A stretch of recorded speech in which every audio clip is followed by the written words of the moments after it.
Dear friends, it's not an easy task to take the floor after such a poignant witness of the situation and to bring the focus to another region of the world as we are concerned by the situation in Artsakh and in Nagorno-Karabakh. As I believe that an infringement on religious freedom or any attack on a particular culture is an infringement on humanity. And in that spirit, I want to start with two propositions. The first proposition is to say that freedom of religion or belief is not without protection of places of worship and free access to holy sites. Often when we talk about freedom of religion or belief, we usually think first of people, of ensuring them this fundamental freedom and guaranteeing them this basic access to human rights.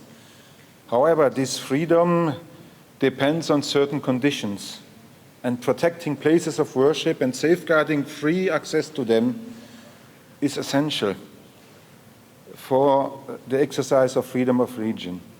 Religion practice cannot be confined to a private space or be set with physical boundaries. It necessarily implies a certain visibility in the public space to be readily seen in the public domain. And the second proposition is that any attack on any religious community, whether on individuals who are members of that community or on places related to that community, is an attack on religious freedom in general, and therefore an attack on all religious communities. Religious leaders in Europe and more widely in the world are becoming increasingly aware of this connection and of the fact that they must stand together to guarantee religious freedom. In discussing the topic security and preservation of the places of worship and religious monuments in Europe, I propose to start with an observation on how places of worship in Europe have become increasingly insecure in recent times. Secondly, I would then like to enumerate some of the reasons for these developments. And thirdly, discuss what is at stake. In conclusion, I shall outline the way in which the European Union and member states wants to work on ensuring the security of places of worship.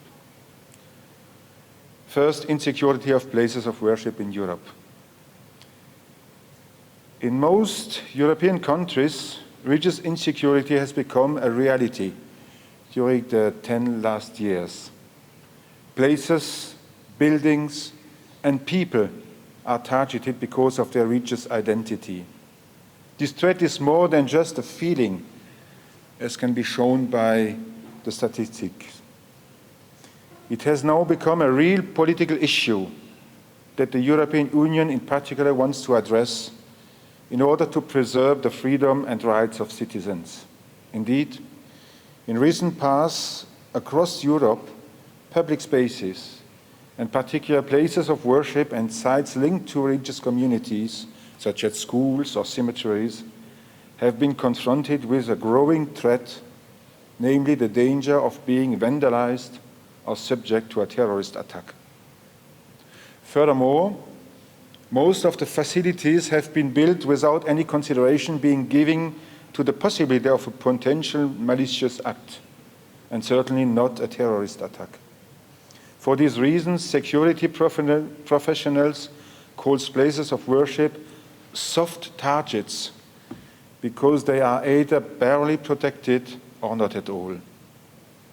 Those committing these acts have also understood the opportunity these places presents for them to carry out their attack of hatred. Moreover, when a place of worship is attacked, there will be a wider media coverage, more publicity for the perpetrators' actions. Let us take a few examples to illustrate their great diversity. The sacking of the Serbian Orthodox Cathedral St. Nicola in Karlovac, Croatia, 14 February 2015. The attack on participants in a mass in Saint-Étienne-du-Rouvray, France, 26 July 2016. The desecration of the Saint John Baptist Cemetery in Villeroux, Belgium, 21st December 2019. The vandalization of the Orthodox Church St. George in the island of Lesbos, Greece, 2nd March 2020. The murder of 3 people with knives at a church in Notre-Dame-in-Nice, France, 29th October 2020. The burning of the church in Spangda, Sweden, 20 and 24th January 21, and the tagging on the facade on the church in Eicha, Germany, 4th April 21 on Easter Sunday. At first, this seems a surprising threat to Christianity. After all, Christians have been at home in Europe for centuries. Sociologically a majority religion, Christianity was well known to all members of society. Not always recognized, notably contested by anti-clerical movement or certain heirs of the Enlightenment philosophy, but in any case fully integrated into the social environment. And this seems no longer the case. European society have become progressively diversified and pluralized. This results in particular from migration, globalization and the mobility it brings, but also from secularization and the crisis of transmission that Christianity has experienced since the second half of the 20th century. As a result, Christianity has lost its self-evident character. However, this insecurity does not only concern Christianity. All religions are confronted with this threat. Examples include the attack on the synagogue in Halle, Germany, 9 October 2019, the desecration of the Buddha statue in Sweden, 2018, the vandalism of the office of the Grand Mufti in Sofia, Bulgaria, 5th July 2019. For centuries in Europe, religious insecurity, whether it concerns people or places of worship, was mainly a problem for minorities, especially for the Jews. Today, it concerns all religions. Perhaps this is because the region landscape has become fragmented and because in a number of European countries, due to secularization, all religions have become or are in process to become minorities. It is significant, and I will conclude the first point with that, that in the early 20s, in the early 21st century, many European institutions and churches were working on issues of identity and integration in order to think about living together in plural society. Today, the issue of security has become to the forefront of the political and social debate. Thus, protection of the faithful, as well as the building linked to a region, has become a political issue for states and for the European Union. The second point, the reasons of that insecurity. I do not wish to go in details on the causes of this religious insecurity, nor do I claim to be exhaustive. It is a very complex and multifactorial case. But I will mention a few reasons.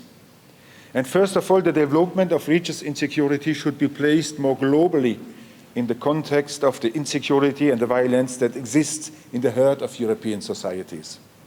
Violence is itself on increase, and violence against a religious community is only one aspect of it. It is also worth mentioning the religious illiteracy that characterizes Western European society, in particular today. A lack of religious culture leads to a profound ignorance about people and their convictions, together with a lack of knowledge of their practices and customs. This in turn generates incomprehension, a lack of understanding, a growth of misunderstanding, and sometimes a feeling of anxiety or animosity, even hatred. Added to this factor is the development of populist and nationalist discourse, which seeks to exploit feeling of fears and insecurity. This makes that statements of rejection, exclusion, and hatred become normal, and thus also acts of violence. We would also mention the development of a radical expression within some religions, which lead many people in the society to consider religions themselves to be the main causes of insecurity, conflict, hate speech, and violence. And finally, it is not relevant to mention that geopolitical conflicts, such as the one between Israel and Palestine, are to some extent imported into Europe's societies and can from time to time generate strong tensions between respective religious communities. Taken together, this means that the religious insecurity of which we are talking expresses conflicts between certain religions, hostility towards religion, and also reflects even geopolitical conflicts. What is at stake? This is the third point. For me, it seems that this insecurity undermines three fundamental violations. Two were already mentioned. First was the freedom of religion and conscience. Religious insecurity undermines the fundamental right of freedom of worship and religious expressions, because this freedom is only possible when there is no feeling of threat or insecurity.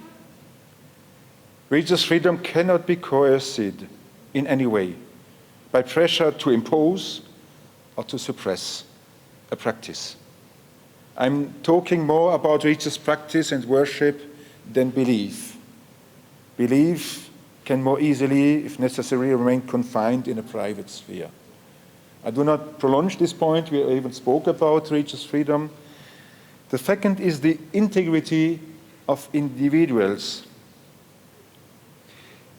Being aware that one's religious identity or visiting a place seen as linked to a religion can be itself a source of danger. This breeds anxiety or even fears. Religious insecurity in this way undermines the integrity of people. Even simple acts of vandalism, not specifically targeting a religious community, but for instance perpetrated by children or committed out of stupidity without any other motive, can contribute to this religious insecurity and extend its scope. When, as it happens in 2019 in a small village in my region in Alsace, two boys aged 8 and 10 years soiled the altar of a church with dirty nappies and knocked over and broke the flower pots, one is justified in asking what they are hearing at their home, and the ignorance and worrying cultural developments that this reflects. And the third violation, it's a very sensitive one.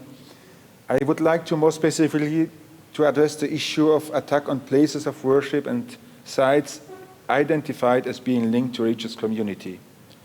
It seems to me that this point is particularly relevant to the case of churches, monasteries, and religious heritage situated in Artsakh, currently inaccessible to Armenian Christians, destroyed or threatened to be destroyed. First of all, some remarks about the link between a holy place and religious identity for a person or a group. The encounter with the divine or with God always takes place in a place, usually a place of worship. These places bear the mark of an encounter with the transcendent and thus embody its memory. They are part of the dynamic of these places, objects, and buildings, which more than anywhere else tells the story of an experience of the transcendence, concentrate the evocation of the religion or spiritual experience, and thus contribute to writing the history that is always in progress. Indeed, places of worship do not only tell the story of a bygone past, they contribute to writing the identity in the making of a person or a group, to transmitting this identity by evoking the story of their values and convictions. In doing so, they carry the memory of their experience and build their future. Even within the Christian tradition, following the word of Apostle Paul, believers do not doubt that it is precisely the believer who constitutes the temple of God, and that his or her body is the dwelling place of the Holy Spirit. It is still always the case that believers live out their faith in places where they meet. Religious and spiritual life is not without places of encounter, exchange, and prayer. In addition to the sacred or desacralized understanding that one may have of a place, there are differences between religious traditions. A building or an object, a place of worship, nonetheless bears the mark of the encounter with the divine, and is therefore the object of a significant, even essential identity attachment. This memory of the encounter with the divine and the attachment to the place that bears the mark is particularly expressed in the life stories, when moments of passage experience in the church are evoked at the time of a baptism, confirmation, a marriage, or a death. Indeed, every religious experience is inextricably linked to a place. Moreover, the aesthetic and the architecture of the religious building express far more than this memorial function. In fact, monasteries, churches, cathedrals express the theological options and the spiritual culture of the religious community through their aesthetic and architectural choices. As a general rule, the religious building is an extension of the spirituality that is lived there. More than an element of individual identity, the places of worship embodies a dimension of collective identity. Thus, the history of the church has left its marks on the buildings dedicated to worship. They represent much more than the stone and the wood of which they are made. They represent our Christian common good. And because religious building and sites are bearers of religious identity, damaging a place of worship is a real violence against the personal and collective religious identity of believers. What is more, this identity wound is likely to turn in a memorial wound, in particular if it is not recognized.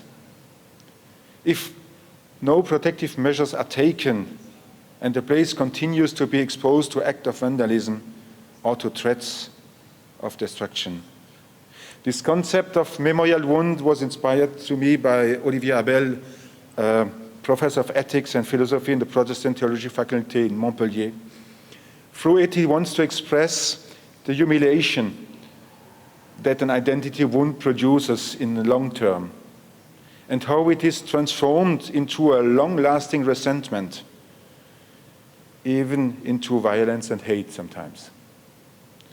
I quote him, "And of course there is still this memorial wound, these peoples who remain humiliated from generation to generation, with this terrible time lag, that the descendants of the guilty are not really guilty and do not feel so, whereas the descendants of the victims are still often victims and feel so." Humiliation is more serious in the long run than pure and simple violence. And this is what poisons violence when the enemy is held in contempt. End of quote. Beyond the wound, it represents the lack of access to the Christian sites in Artsakh, and the destruction of religious and cultural heritage seems to me to be entailed for Armenian Christians the condition of a memorial wound, adding to the one that Armenians have carried with them for more than 1 century now. I come to my last point, and to conclude, these developments show that places of worship and religious sites need free access, security, protection, and that this security is a condition for social cohesion and peace, and where applicable, for geopolitical stability. Aware of the challenges linked to religious insecurity, the European Commission has published an action plan to support the protection of public space. And because synagogues, churches, mosques are public space, the European Commission has launched a call for a project to develop a protection of places of worship entitled Safer and Stronger Communities in Europe. SASCA, when you will see this acronym SASCA, Safer and Stronger Communities in Europe. This projection has an allocation of 20 million euros and aims in particular to unite the strength and skills of various member states and regions partners. The primary aim of SASCA project is to improve and increase security in and around the places of worship, as well as within and between religious communities. KEC applies for the grant as part of a consortium and is now implementing the project together with the European Jewish Congress, with the Faith Matter, these are the Muslims, and the European Buddhist Union, a project that runs from March 21 to March 23. We want to build on best practices for security and public space recommended by the European Commission, and we want to rely on the knowledge and expertise of local religious communities and security groups. And in that frame, the consortium will develop contents, video, brochures, guidelines, training material. I had the first one here, which is a guide for public authority and police to know about the culture of the places of worship they will enter to secure. Based on such communication, we want to train trainers to use this content and secure their own worship buildings. And we want to disseminate content in and around religious communities and with authorities. And last, we want to monitor attacks taking place on places of worship, holy sites, religious monuments, and report to the European institution. We see this project as a concrete example working on behalf of our member churches, doing groundbreaking work that will benefit particular smaller churches, which have less human and financial resources and are not always capable of handling these issues individually. In this regard, KEC's SASCA team can offer the Armenian communities training to make secure and protect their places of worship. We can also offer the Apostolic Church of Armenia support in drawing attention to the fate of their cultural heritage, as well as acting as a channel in your advocacy work toward the European institutions. I conclude with one sentence in saying that places of worship are meant to be places of peace, wisdom, and spirituality. They need all religions and all political and civil institutions to act together in solidarity and to cooperate in order to safeguard this purpose. Thank you for your attention.